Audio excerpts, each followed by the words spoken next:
제2차 세계대전 전후 처리와 냉전 체제. 사진은 광복 직후 38선 앞에서 가족의 모습입니다. 가족들은 짐을 짊어지고 경비를 서고 있는 미군에게 무언가 묻고 있습니다. 그들 앞에 세워진 표지판은 영어와 러시아어로 적혀 있고 미국이 담당하는 지역과 소련이 담당하고 있는 지역을 가르고 있습니다. 이는 한반도의 남과북을 미국과 소련이 점령하고 있음을 보여주고 있는 것입니다. 의아한 모습을 하고 있는 가족처럼 한반도는 한국인의 의사와 관계없이 남북으로 갈라질 운명에 처해 있었습니다. 같은 시기 동아시아는 어떠했을까요? 제2차 세계대전 이후 동아시아 전후 처리를 논의하다. 1945년 8월 15일 일본은 드디어 무조건 항복을 선언하였습니다. 독일이 5월에 항복한 이후 동맹국 중 유일하게 전쟁을 계속하였던 일본이었습니다. 오키나와는 1945년 3월부터 3개월간에 걸친 전투에서 패하여 미군에게 점령되었습니다. 일본 본토 주요 도시에 대한 미군의 폭격이 계속되고 8월에는 히로시마와 나가사키에 원자폭탄이 투하되었습니다. 여기에 소련마저 대일 선전포고를 하자 일본 군부는 더 이상 전쟁을 계속할 수 없게 되었던 것입니다. 1943년 이탈리아가 항복하자 전체가 이미 승리로 기울고 있다고 판단한 연합국 대표들은 카이로에서 회담을 하였습니다. 전쟁 이후의 문제를 어떻게 처리할 것인가를 논의하기 위한 자리였습니다. 연합국의 3대 대표는 미국, 영국, 소련이었는데 여기에 미국이 중국을 포함시키자 소련은 카이로 회담에 불참하였습니다. 미국은 중국을 참여시켜 4대 강국으로 만들어 지분을 4개로 나누면 4분의 3이 자신의 의지대로 된다고 생각하였던 것이지요. 소련은 중국이 들어오면 자신들의 발언권이 줄어들기 때문에 반대하였습니다. 이것은 제2차 세계대전이 끝난 후 공산주의 세력이 확장되는 것을 막으려는 의도와 관련이 있었습니다. 1943년 11월 소련이 빠진 가운데 미국, 영국, 중국 정상이 카이로에서 회담을 하였습니다. 동아시아와 관련된 내용으로는 일본과의 전쟁에 힘을 모을 것, 제1차 세계대전 이후 일본이 빼앗은 태평양 제도 등 모든 영토를 빼앗을 것, 만주 및 타이완을 중국에 반환할 것을 내용으로 하였습니다. 또한 한국을 적당한 시기에 독립을 시키기로 합의하여 한국의 독립 문제가 논의되었습니다. 냉전이 전개되다. 미국을 중심으로 하는 자본주의 진영과 소련을 중심으로 하는 공산주의 진영의 대립을 냉전이라고 합니다. 1947년 트루먼은 공산 세력에 의해 그리스와 터키가 공산화될 상황이 전개되자 독트린을 발표하였습니다. 그리고는 그리스와 터키의 경제적, 군사적 원조를 제공하였습니다. 같은 해 전쟁으로 폐허가 된 유럽의 재건을 위해 유럽 경제 부흥 계획을 발표하였습니다. 소련은 이에 대항하여 동유럽 여러 나라의 상호 원조 체제를 만들었습니다. 서방 진영은 독일에 대한 경제적 영향력을 강화하기 위해 새로운 화폐 제도인 마르크화를 도입하려 하였습니다. 그러자 소련은 베를린으로 통하는 모든 육로와 수로를 봉쇄하였습니다. 베를린은 소련이 점령하고 있던 동부 독일 지역에 있었습니다. 베를린 봉쇄로 심화된 대립은 미국이 주도하는 군사동맹인 북대서양 조약기구가 결성되자 절정에 달하였습니다. 소련은 이에 맞서 1955년 동맹국들과 함께 바르샤바 조약기구를 결성하였습니다. 이처럼 냉전은 주로 유럽을 중심으로 전개되었기 때문에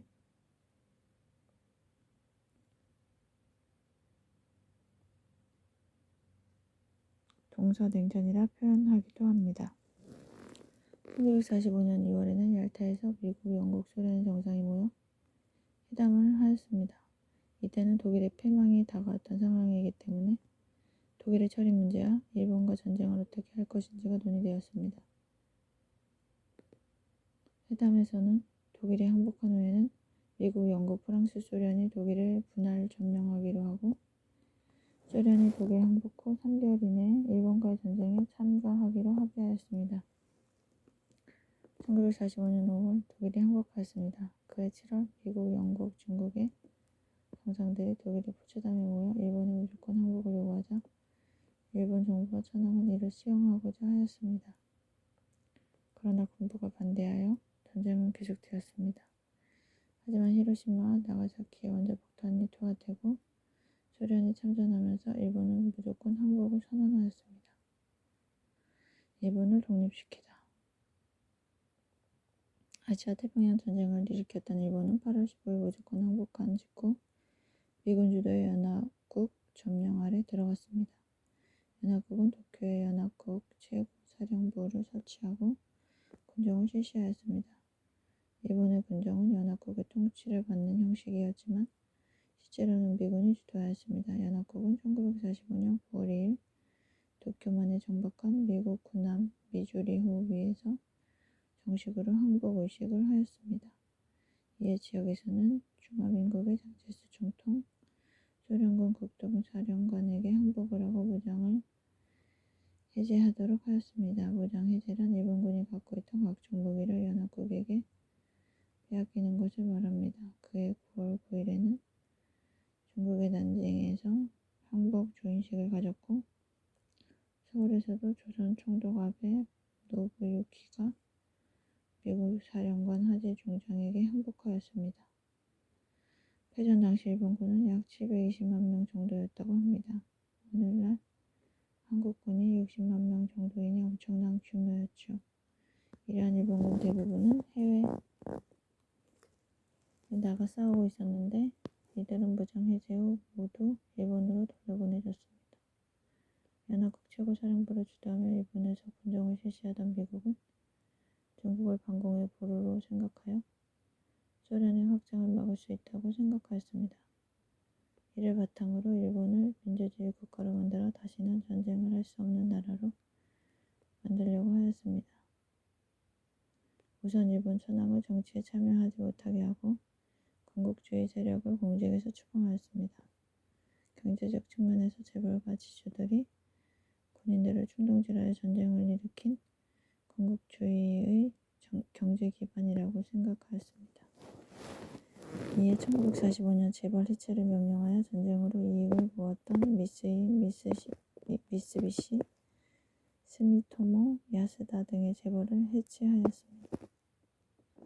이와 함께 일본의 민주화를 위해 노동자들의 노동조합 결성을 장려하고 노동기준법 등을 제정하였습니다. 또한 토지를 농민에게 분배하여 농민의 자주적 삶을 보장하려 하였습니다. 천황에 대한 불경죄와 여성차별을 규정한 제도도 폐지되었습니다. 여성에게 정치에 참여할 수 있는 참정권을 부여하여 민주주의를 확산시키고자 하였습니다. 사진은 당시 연합국 최고사령부 사령관 메가더와 그를 찾아온 쇼와 천황이 함께 찍은 사진입니다. 키가 큰 메가더는 군복을 입고 뒷주머니에 손을 넣고 서 있는 반면 천황은 단정한 양복을 입고 바른 자세로 서 있는 모습입니다. 승자와 패자가 확연하게 드러나는 사진이죠. 메가더는 이 사진을 일본의 각 신문에 싣도록 하였습니다. 일본 국민들은 자신들이 신으로 여기던 천황의 모습이 이러한 것을 보면서 전쟁의 패했음을 실감하게 되었습니다. 나아가 메가더는 아예 천황이 인간이라는 것을 선언하도록 하였습니다. 또한 천황에 막강한 권력을 주었던 헌법을 시민을 위한 헌법으로 만들고자 하였습니다. 연합국 최고사령부는 일본 정부의 헌법 개정을 요청하였습니다. 그러나 일본이 만들어온 헌법 내용이 마음에 들지 않자 연합국 최고사령부가 중심이 되어 신헌법을 만들었습니다. 1947년 공포된 새 헌법은 국민주권과 함께 전쟁을 포기함을 명백히 하였습니다.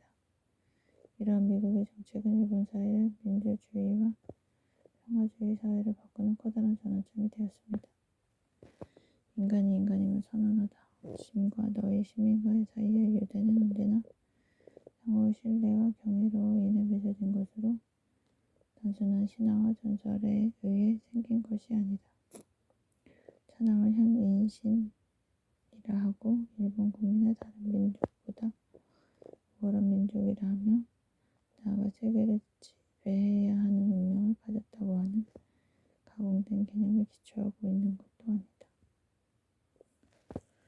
1946년 1월 천황은 중대한 발표를 하였습니다. 발표 내용은 나는 인간이라는 것이었습니다. 19세기 말 일본은 전통 종교인 신도를 국교로 지정하였는데 이는 국민의 정신을 하나로 모으고 천황을 위해서라면 목숨을 아끼지 않는 신하들을 기르기 위한 것이었습니다. 신도에 따르면 천황은 곧 신이었기 때문에 사제를 불쌍히 훼손되기도 하였습니다. 천황이 최고의 신인데 부처를 모시는 것은 맞지 않는다는 이유였지요. 그러던 천황이 스스로 인간임을 발표한 이유는 전범재판을 받지 않기 위해서였습니다. 만화극들은 대규모 전쟁을 겪으면서 전쟁을 일으킨 주범들을 처벌하려는 전범재판을 열었습니다. 전범재판을 통해 일본이 또다시 전쟁을 준비하는 일을 막기 위해서였죠. 그러면 동아시아를 전쟁의 구렁텅이로 몰아간 주범은 누구일까요? 당연히 천황이겠지요. 그러나 천황은 전쟁에 대해 자신은 잘못이 없다며 신이 아닌 평범한 인간임을 선언한 것입니다. 결국 천황은 재판에서 제외되었습니다. 미국 역시 천황을 살려두고 이용하는 게 낫다고 판단하였습니다.